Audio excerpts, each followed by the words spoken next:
Hello friends, स्वागत है आप सभी का डेली करंट अफेयर्स क्लास में।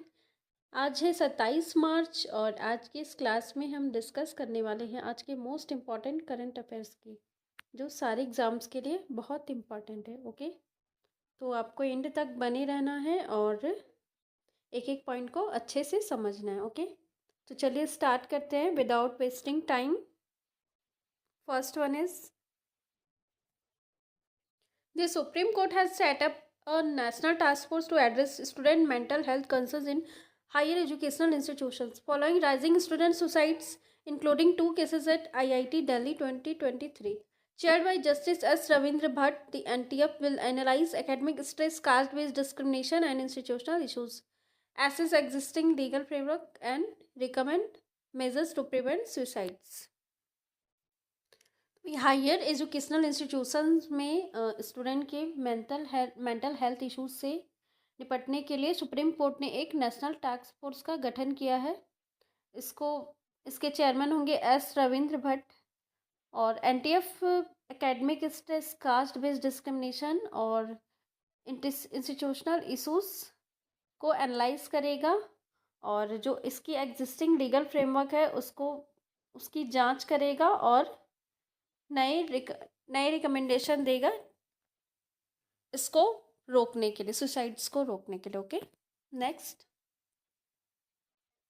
India has become the world's largest milk producer with a current production of 239 million metric ton, contributing over 24% of global milk output. Union Minister Rajiv Ranjan Singh announced plans to increase production to 300 MMT by 2030, driven by the Rashtriya Gokul Mission. The dairy sector contributes 4.5% to GDP with 10 crore people employed, 75% of whom are women. Per capita milk consumption in India is 471 grams per day, exceeding the global average.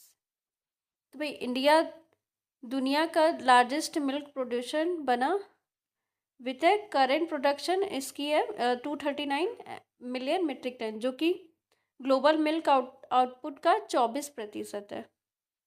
Union minister Rajiv Ranjan Singh ने ये announce किया है कि राष्ट्रीय Gokul mission के तहत इसको 239 से 300 MMT 2030 तक किया जाएगा। ओके, और वही डेयरी सेक्टर जो अपनी इंडिया की है वो जीडीपी के 4.5% है, जिसमें कि 10 करोड़ पीपुल इसमें एम्प्लॉयड है और उसमें 75% महिलाएं हैं। वही इंडिया में पर कैपिटा मिल्क कंजप्शन कितनी है, तो 475 ग्राम्स पर डे, जो कि ग्लोबल एवरेज से ये ज़्यादा है। Okay, next. Indonesia has announced its decision to join the New Development Bank, a multilateral financial institution established by BRICS nations to finance sustainable development and infrastructure projects. President Prabowo Subianto stated that NDB membership will support economic transformation by providing funding for infrastructure, renewable energy and technology. तो भाई Indonesia ने घोषणा किया है कि वह new development bank को join करेगा।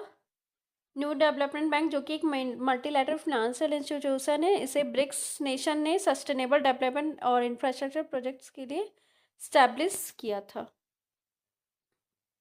वही इंडोनेशिया के प्रेसिडेंट प्राबोवो सुबियांतो ने यह श्योर किया कि एनडीबी मेंबरशिप से उनको बहुत तरह की फंडिंग जैसे इंफ्रास्ट्रक्चर, न्यू रिन्यूएबल एनर्जी और टेक्नोलॉजी सेक्टर में मिलेगी, उससे इकोनॉमिक ट्रांसफॉर्मेशन में मदद मिलेगी। ओके, आप सभी कमेंट सेक्शन में बताएंगे न्यू डेवलपमेंट बैंक का हेडक्वार्टर कहाँ पर है। Okay, next. Standard and Poor Global has revised India's GDP growth forecast for financial year 26 down to 6.5% from 6.7%, citing assumptions of a normal monsoon and stable crude oil prices. Despite global trade uncertainties, India's services exports to the US remain strong.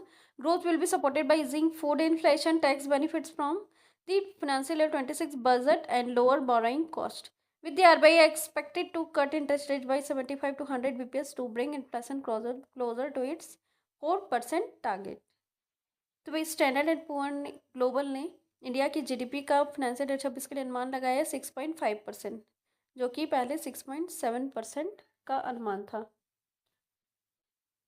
ऐसा ये normal monsoon के assumptions की वजह से और crude oil कच्चे तेल के दामों में स्थिरता की वजह से किया गया। ओके। और ग्लोबल ट्रेड अनसर्टेनिटीज के बावजूद भी इंडिया की जो यूएस में सर्विसेज एक्सपोर्ट है वो स्ट्रॉन्ग रहेगी। और वहीं आरबीआई ने इन्फ्लेशन को 4% तक लाने का टारगेट रखा है, इंटरेस्ट रेट कट करके 75 से 100 BPS. Okay. Next, former cabinet secretary Rajiv Gauba has been appointed as a full-time member of Niti Aayog, effective immediately. A 1982 batch IAS officer, Jharkhand cadet, Gauba served as India's top bureaucrat and held key positions like Union Home Secretary and Chief Secretary of Jharkhand. Known for his role in policy making and governance, his expertise will strengthen Niti Aayog's strategic initiatives. भाई पूर्व cabinet secretary Rajiv Gauba को नीति आयोग का full time member बनाया गया है। इसके पहले ये और भी जगह सर्व कर चुके हैं, जैसे इंडिया के टॉप ब्यूरोक्रेट जो कि 2019 से 2024 तक थे, और भी पोजीशंस जैसे यूनियन होम मिनिस्टर सेक्रेटरी भी रह चुके हैं, और झारखंड के ये चीफ सेक्रेटरी भी रह चुके हैं। इस तरह ये पॉलिसी मेकिंग में पॉलिसी मेकिंग रोल में वो जाने जाते हैं, और गवर्नेंस और उनकी जो एक्सपर्टीज़ है वो नीति आयोग के स्ट्रेटेजिक इनिशिएटिव्स को स्ट्रेंथन करेगी। Okay. Next, Sanjay Singh, president of the wrestling federation of India, has been elected as bureau member of united world wrestling Asia during the UWW Asia General Assembly in Amman, Jordan. Securing 22 out of 38 votes, his election strengthens India's presence in international wrestling governance and promotes sports development across Asia.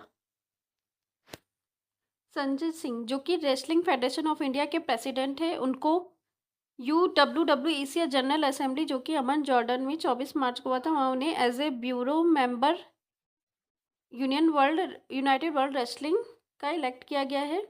उन्हें 38 में से total 22 vote मिले, और उनकी election से India की international wrestling governance में presence को स्ट्रेंथन किया जाएगा। Okay. Next, told story of Chennai super kings by PS Raman thrilling fans. The event attended by cricket and entertainment personalities saw acknowledgements from Gitanjali Selvaraghavan to CSK CEO Kashi Viswanathan, Anirudh Ravichandar, Ashwin Ravichandran, and others. The book quickly became Amazon's #1 best-selling cricket book, gaining widespread appearance from CSK fans. तो भाई MS Dhoni और Chennai super Kings ने एक book launch किया जिसका नाम है Leo the untold story of Chennai super Kings, और इसे किसने लिखा है तो PS रमन। जैसे इस बुक को लॉन्च किया गया, उससे अमेज़न की #1 बेस्ट सेलिंग क्रिकेट बुक में शामिल हो गया, और इसे CSK फैंस से बहुत ही व्यापक तौर पर अप्रिसिएशन भी मिला। Okay. Next, International Unborn Child is observed annually on March 25th, emphasizing the rights and protection of unborn children. Established by Pope John Paul II, it promotes a pro-life message and coincides with the Feast of the Annunciation. The date 9 months before Christmas symbolizes hope and new beginnings. The legal status of fetal rights remains a complex global debate with varying legal perspective on the rights of the unborn child. तो भाई हम लोग international unborn child day 25 मार्च को observe करते हैं। यह day unborn children के राइट्स को प्रोटेक्ट करने के लिए हम लोग ऑब्जर्व करते हैं। Okay. Next, Tamil actor and director Manoj Bharathiraja, son of legendary filmmaker Bharati Raja, passed away at 48 due to heart attack at his Chennai residence on March 25, 2025. He had recently undergone bypass surgery before the fatal cardiac arrest, survived by his wife Vati Nandana and daughters Arshita and Mathi Vathani. His demise has deeply saddened the Tamil film industry. तो भाई Tamil actor और director जो थे मनोज भारती राजा, उनकी 48 years में death हो गई है due to heart attack. Okay.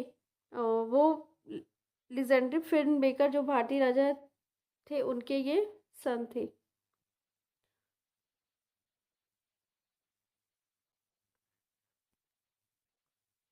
तो भाई आज की क्लास में बस इतना ही, मिलते हैं हम लोग अगली क्लास में। Thank you.